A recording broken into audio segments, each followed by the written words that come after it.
Mark Carney is an absolute genius. He's been playing chess this entire time, and we've been peeling potatoes. I called it wrong.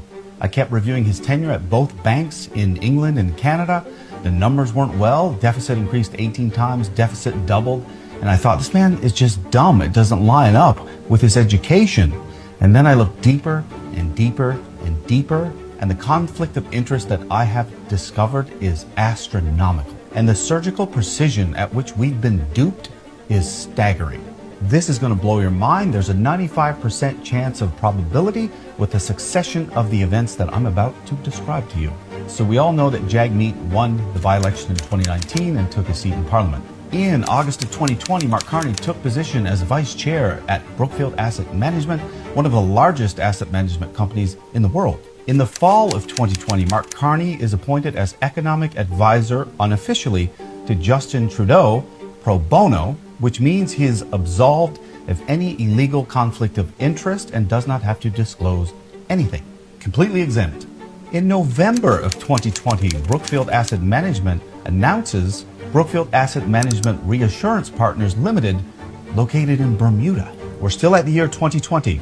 Jumping to 2024, I will mention quickly that Mark Carney met with the Chinese president. Come back on that later. May of 2024, someone is appointed as the CFO of Brookfield Asset Management.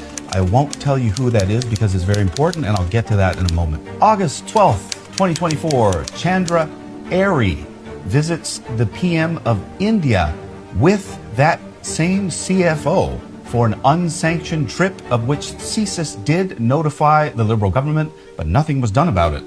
Come back to that. September the 4th, the coalition agreement is terminated. This is a very important point because all of the control the Liberals had is now about to evaporate.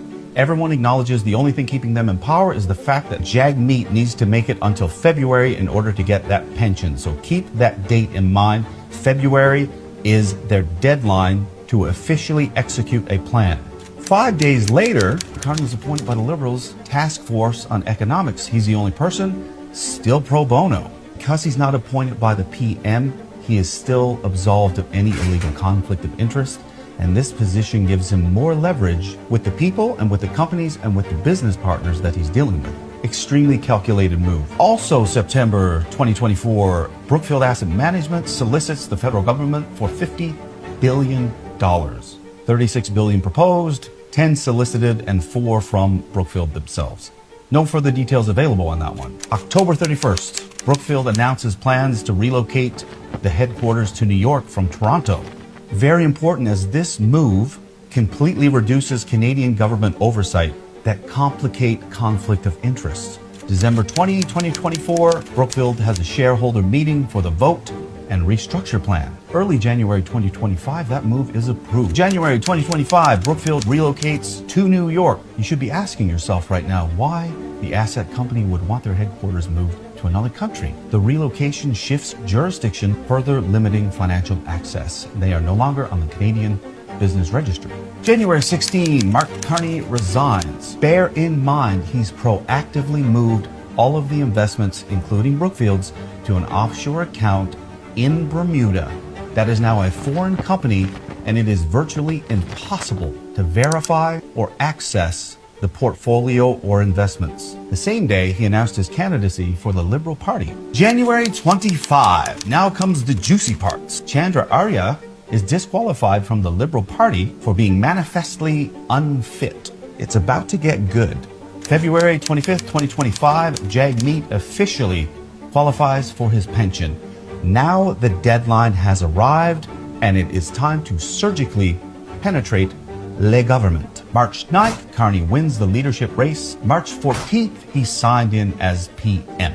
Now is when I tell you who the person is that Chandra traveled to meet the PM of India with to negotiate multi-billion-dollar deals. It was his son.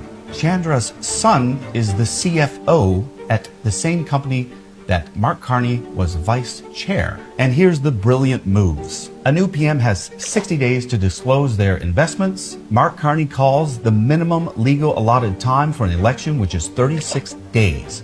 So the election will be over before he makes any disclosure. We still have a problem. He doesn't have a seat. The process to get a seat, which gives a lot of credibility to speak in the House of Commons, is also a minimum 36-day election period. The problem there is that this puts him past the 60-day disclosure period, and if he doesn't have a seat, this information might destroy his chances of getting that seat. So on March 20th, 2025, they revoke Chandra Arya's nomination, and Mark Carney gets his seat. For all intensive purposes, Chandra gave him that seat.